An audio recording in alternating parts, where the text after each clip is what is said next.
Hey, what's up, you guys? It's your girl Ashley Rogers of Homes by Ashleigh, and this is another episode of Wine Wednesday.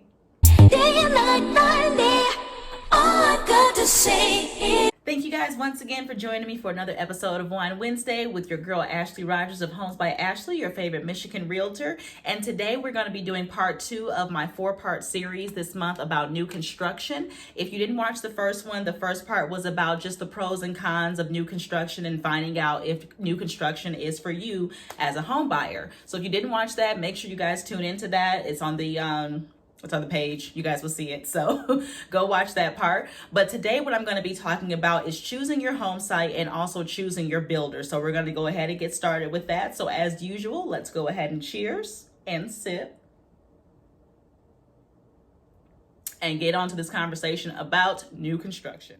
So the first thing that we want to talk about are the 3 types of new construction homes that you want to consider when you're going into new construction building. The first one is called spec homes, which are just short for speculation homes. Now, what are those? Spec homes are basically the homes where the builder has already purchased a plot of land and they've either completed or almost completed with all of the homes that are on those plots.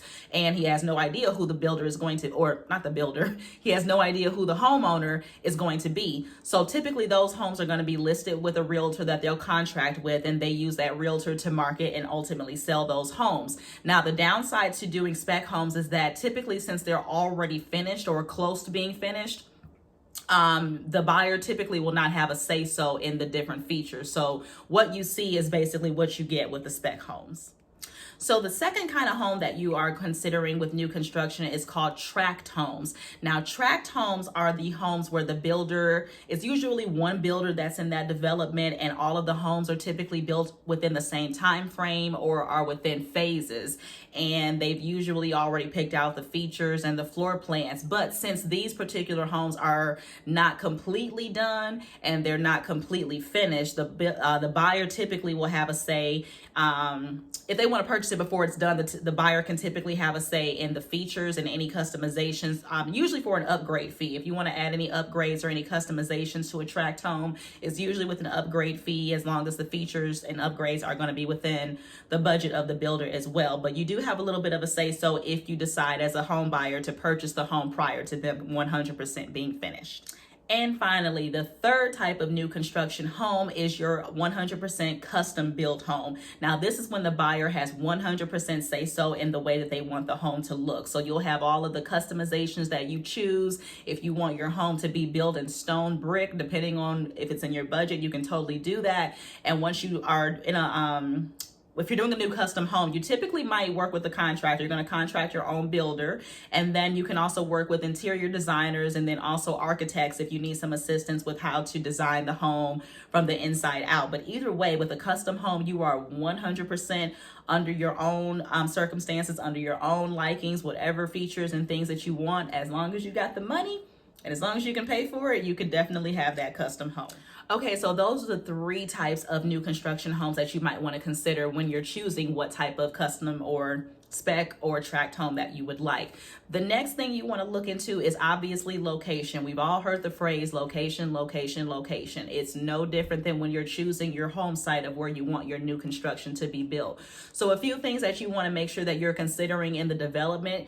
One of the things you want to look into is if there is one specific builder that is for that particular development area, or if you're able to possibly contract your own personal builder to build your new home. You also want to see if there are any deed restrictions in that neighborhood, or if there will be once the area is developed with those new construction homes. You also want to see if there are going to be any homeowners association fees, because God forbid that you've purchased a home, get it built, and you find out later that you got to pay a $250 homeowners association fee because of the restrictions and what's mandated for that particular area and neighborhood.